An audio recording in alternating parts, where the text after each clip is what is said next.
Hello बच्चों, स्वागत है आप सबका हमारे इस नए लेक्चर में रियल नंबर्स के। और बेटा आपको याद ही होगा कि जो हमारे पिछले 2 लेक्चर्स रहे हैं उसमें हमने बेसिक्स देखे हैं कि नंबर्स को हम कैसे डिफाइन करते हैं, हाईएस्ट कॉमन फैक्टर कैसे निकालते हैं, यूक्लिड्स डिवीजन एल्गोरिथम क्या होता है, यूक्लिड्स डिवीजन लेमा क्या होता है। और आज के लेक्चर में अगेन हम कुछ सॉल्व्ड एग्जांपल्स को और देखेंगे जो आपकी एनसीईआरटी बुक में दिए हुए हैं, और साथ ही साथ जो आपकी फर्स्ट एक्सरसाइज है एनसीईआरटी की उसके कुछ काम के सवाल भी आज हम पढ़ेंगे।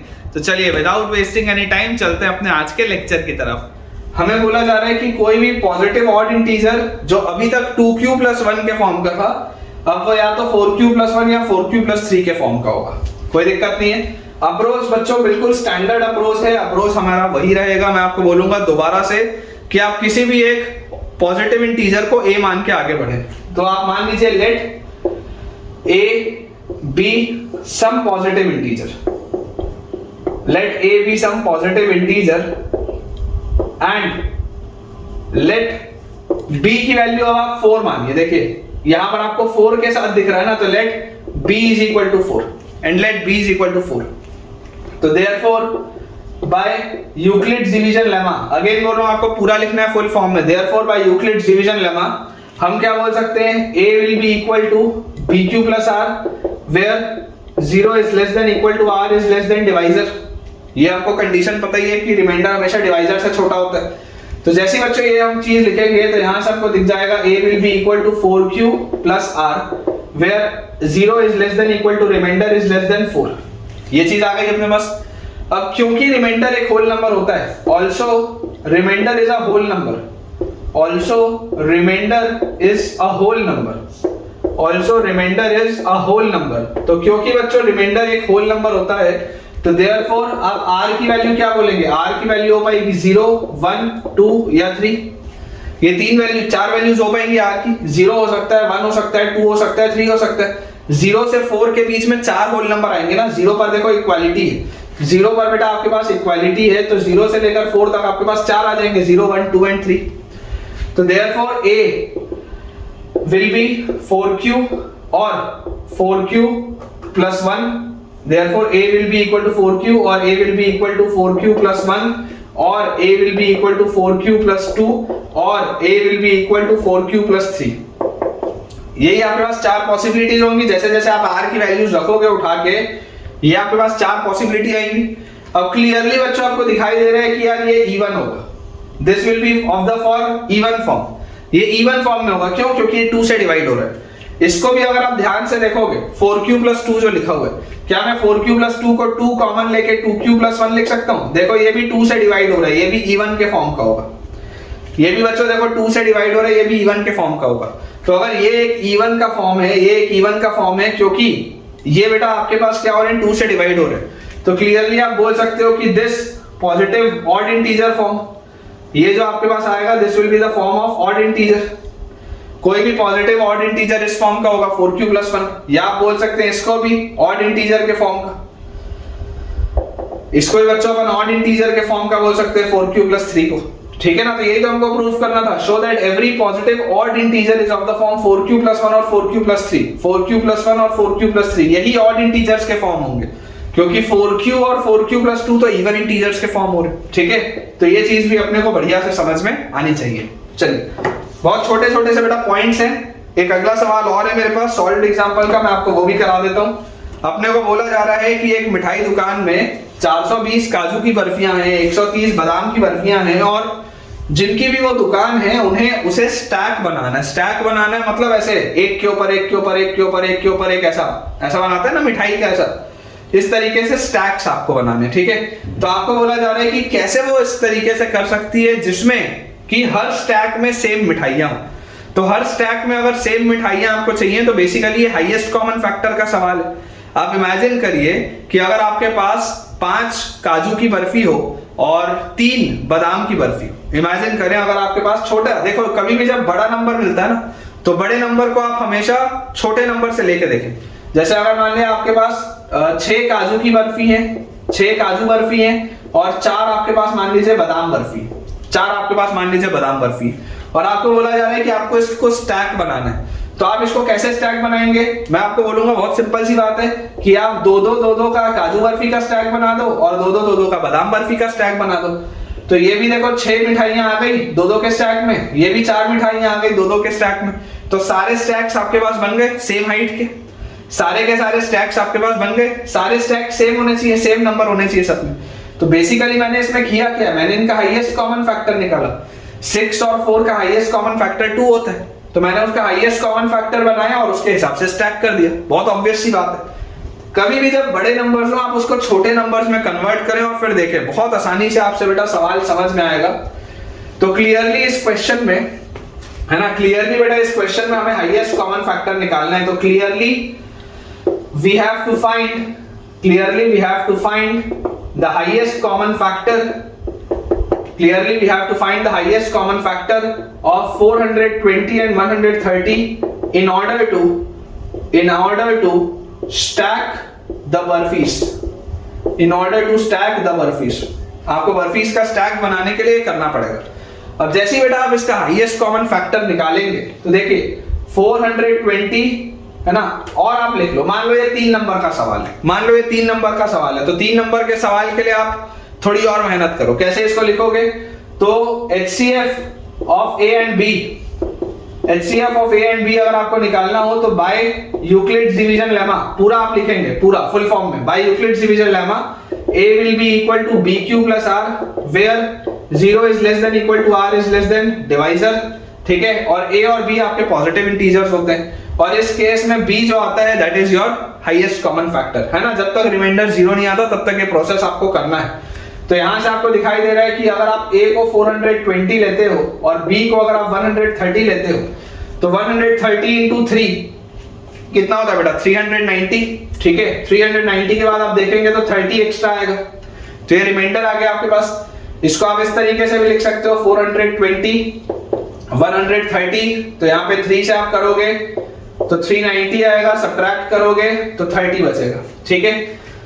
अब रिमाइंडर क्योंकि 0 नहीं आया है तो 130 will be the new dividend and 30 will be the new divisor, तो 30 into 4 120 होता है, और अब रिमाइंडर आपके पास 10 बचेगा, है ना। इसको आप फर्दर जैसे डिवाइड करेंगे तो 30 into 4 120 होता है, सब्ट्रैक्ट करेंगे, रिमाइंडर आ गया आपके पास 10। और अब क्योंकि रिमाइंडर फिर 0 नहीं है तो 30 will be the new dividend, 10 will be the new divisor, और 10 into 3 plus 0, रिमाइंडर आ गया आपके पास 0। और जिस स्टेप पे आपका रिमाइंडर 0 आएगा उस स्टेप का जो हाईएस्ट कॉमन, उस स्टेप का जो डिवाइजर होगा that will be your highest common factor. इसका मतलब बच्चों अपने पास जो हाईएस्ट कॉमन फैक्टर यहां से आएगा, highest common factor will be 10, highest common factor will be 10।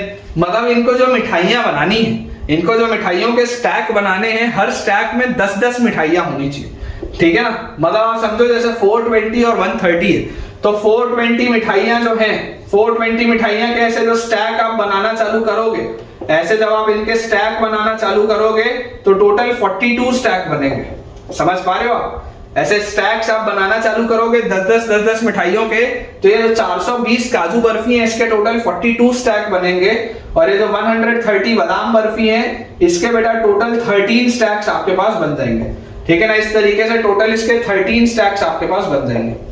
तो क्लियरली आप देख सकते हैं कि टोटल नंबर ऑफ क्या लिखा है, what is the number of barfis in one stack. तो एक स्टैक में कितनी बर्फीज है, एक स्टैक में 10 बर्फीज, एक स्टैक में 10 बर्फीज। और मान लीजिए सवाल आपसे पूछ लेता कि ऐसे कितने स्टैक्स बनेंगे, how many such stacks will be made, तो आपके पास टोटल 55 स्टैक्स आएंगे, 42 यहां आएंगे, 13 यहां आएंगे, तो टोटल 55 स्टैक्स आप बनाएंगे, और हर स्टैक में जो नंबर ऑफ बर्फीज होंगी that will B 10।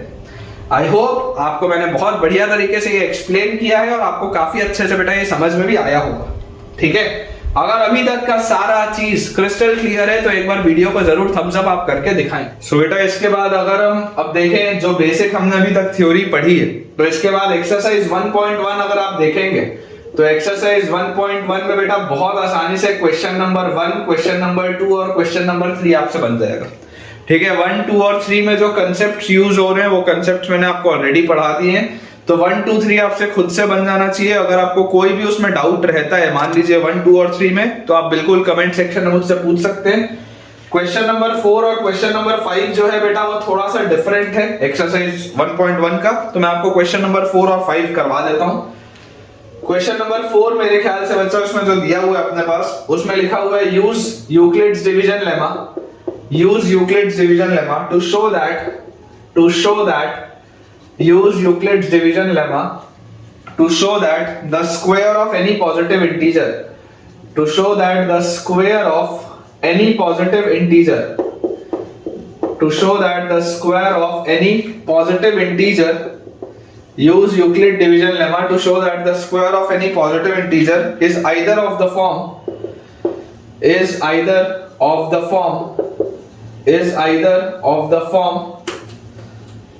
3m or 3m plus 1, is either of the form 3m or 3m plus 1, is either of the form 3m or 3m plus 1 for some integer m, for some integer m, for some integer m।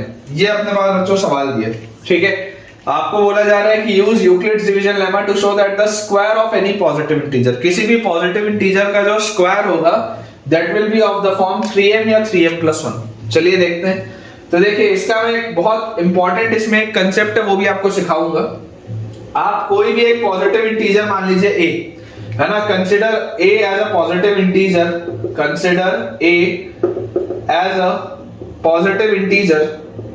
अगर बच्चों मैं a को एक positive integer assume करता हूं तो a को positive integer मानते ही मुझे इसमें क्या चीज समझ में आती है कि therefore by Euclid's division lemma, therefore by Euclid's division lemma a will be equal to some bq plus r, a will be equal to some bq plus r, ठीक है। और अपन बोल देते हैं कि let b is equal to 3। यहां पर ये 3 का मुझे फैक्टर दिख रहा है तो मैं बोलता हूं चलो b को अपन 3 मान के एक बार के लिए आगे बढ़ते हैं। अगर बच्चों मैं b को 3 मान लूं और अगर मैं इसको 3 मान के आगे बढ़ूं तो जैसे ही बेटा मैंने b को 3 माना है, अब आप मुझे एक बात बताइए कि यहां से अपने पास क्या आ जाएगा, 0 is less than equal to r is less than b। तो जैसे आप b को 3 बोलोगे तो 0 is less than equal to r is less than 3। तो पॉसिबल वैल्यूज ऑफ r अपने पास आ जाएंगी 0, 1 and 2। Possible values of r अपने पास क्या आ जाएंगी, 0, 1 एंड 2। ये अपने पास 3 पॉसिबल वैल्यूज आएंगी। तो therefore a will be either 3q or a will be 3q plus 1 or a will be 3q plus 2। ये अपने पास बेटा 3 पॉसिबल केसेस हैं कि अगर आप b की वैल्यू 3 मानेंगे तो a की वैल्यू विल बी 3q या 3q plus 1 या 3q plus 2। अब इसमें आपसे a की बात नहीं हो रही है, आपको बोला जा रहा है square of any positive integer, किसी भी पॉजिटिव इंटीजर का स्क्वायर। तो अगर बच्चों मुझे किसी भी पॉजिटिव इंटीजर का स्क्वायर बोला जा रहा है तो यहां से a स्क्वायर की वैल्यू आ जाएगी 9q स्क्वायर, या बच्चों यहां से अपने पास a स्क्वायर की वैल्यू आ जाएगी, देखो 3q plus 1 का होल स्क्वायर, 3q plus 1 का होल स्क्वायर। इसको आप लिख सकते हैं एक्सपैंड करके 9q square plus 6q plus 1, या बच्चों हमारे पास आ जाएगा a will be equal to 3q plus 2 का होल स्क्वायर। तो this will give us 9q square और 2 into 3 6 into 2 तो प्लस 12q plus 4। ये अपने पास 3 पॉसिबिलिटीज है, करेक्ट। हमें इसमें बोला जा रहा है show that the square of any positive integer is either of the form 3m। अब अगर मैं मान लो बेटा आपको बोलता हूं केस 1 में बच्चों मैं आपको बोलता हूं कि a स्क्वायर की वैल्यू अपने पास लिखी हुई है 9q स्क्वायर। a स्क्वायर की वैल्यू बेटा मेरे पास अगर लिखी हुई है 9q स्क्वायर तो क्या इसको मैं ऐसा लिख सकता हूं क्या कि 3 into 3q स्क्वायर। इसको मैं ऐसा लिख सकता हूं 3 into 3q स्क्वायर। और अगर मैं इस 3q स्क्वायर को 3m बोल दूं तो क्या मैं इसको ऐसा बोल सकता हूं क्या, अगर मैं इस 3q स्क्वायर को, ये जो पूरा का पूरा 3q स्क्वायर, अगर मैं इसको कुछ m बोल दूं, कोई भी एक m for some integer m, भाई q भी तो एक इंटीजर ही था ना, q भी तो एक इंटीजर ही था। तो अगर q एक इंटीजर था तो 3q स्क्वायर भी एक इंटीजर होगा। तो ये 3q स्क्वायर को अगर मैं m बोल दूं तो देखो ये जो a स्क्वायर है, क्या ये a स्क्वायर 3m के फॉर्म का आ गया। आपको ये तो बोला जा रहा है square of any positive integer will be either 3m या 3m plus 1। अगर आप किसी भी पॉजिटिव इंटीजर का स्क्वायर करेंगे तो वो या 3m के फॉर्म का होगा या 3m plus 1 के फॉर्म का होगा। तो ये आपके पास आ गया 3m के फॉर्म का। इसके बाद अगर बेटा मैं सेकंड वाला केस देखूं तो सेकंड वाले केस में, केस 2 में इसको देखो मैं कैसे बोल सकता हूं, this can be written as, ये अपने पास देखो अगर हम 3 कॉमन लें तो 3q स्क्वायर प्लस 2q और प्लस 1, इसको आप ऐसा लिख सकते हैं। देखो ये 9q² प्लस 6q प्लस 1 है, तो ये अपने पास आ गया। अब अगर मैं इस पूरे चीज को m बोलूं, अगर मान लो मैं इस पूरी चीज को m बोलूं, तो क्या ये 3m प्लस 1 के फॉर्म का आ गया क्या? देखो ये केस में ये वाला m अलग है, ये केस अलग है, तो इसमें अगर मैं इस पूरी चीज को m बोलूं, तो ये भी आपके पास आ गया 3m प्लस 1 के फॉर्म का। ठीक है, basically square of any positive integer will either be of the form 3m या 3m प्लस 1। तो पहला वाला जो केस था, पहले वाले केस में 3m के फॉर्म का आ गया, जो सेकंड वाला केस है, सेकंड वाले केस में 3m प्लस 1 के फॉर्म का आ गया। अब जो थर्ड केस था, बच्चे कई बार इतने के बाद छोड़ देते हैं आंसर कि 3m और 3m प्लस 1 आना था, ले आए, लेकिन बेटा अभी थर्ड केस सॉल्व करना बचा है। तो इसको देखो आप कैसे लिख सकते हो, this can be written as 9q² plus 12q, और जो 4 है, 4 को आप लिख लो 3 प्लस 1, 4 को बच्चों आप लिख लो 3 प्लस 1, और इसमें से भी अगर मैं 3 कॉमन लूं तो अंदर मेरे पास बचेगा 3q² plus 4q plus 1 plus 1। इसको अपन ऐसा लिख सकते हैं कि देखो 3q² प्लस 4q प्लस 1 और यहाँ पे प्लस 1। अब अगर मैं इस पूरी चीज को m बोलूं, ये थर्ड केस में अगर मैं इस पूरी चीज को m बोलूं, तो देखो ये भी क्या आ रहा है, 3m प्लस 1 के फॉर्म का आ रहा है, ये भी मेरे पास 3m प्लस 1 के फॉर्म का आ रहा है। तो हमारे पास टोटल यहाँ पर बेटा 3 पॉसिबल केसेस थे। केस 1 हमारे पास आ गया 3m के फॉर्म का, केस 2 हमारे पास आ गया 3m प्लस 1 के फॉर्म का, और केस 3 भी हमारे पास आ गया 3m प्लस 1 के फॉर्म का, और यही 3 पॉसिबल केसेस थे। तो क्लियरली मुझे दिखाई दे रहा है कि square of any positive integer is either of the form of 3m या 3m plus 1। Square of any positive integer will either of the form of 3m या 3m प्लस 1, ये अपने पास आ जाता है। ठीक है, तो प्रूफ तो हो गया। अब इसमें एक इंपॉर्टेंट फैक्ट है, अगेन बेटा मैं आपको बोलूंगा ये एक इंपॉर्टेंट फैक्ट है जो बहुत सारे टीचर्स आपको बताते नहीं है, लेकिन मैं आपको समझाता हूं। इसका आपको बेटा देखिएगा आगे चल के बहुत काम आएगा, आगे चल के लाइफ में आप जब अगर मैथ्स पढ़ेंगे ना, तो आपको बहुत इसमें काम आएगा।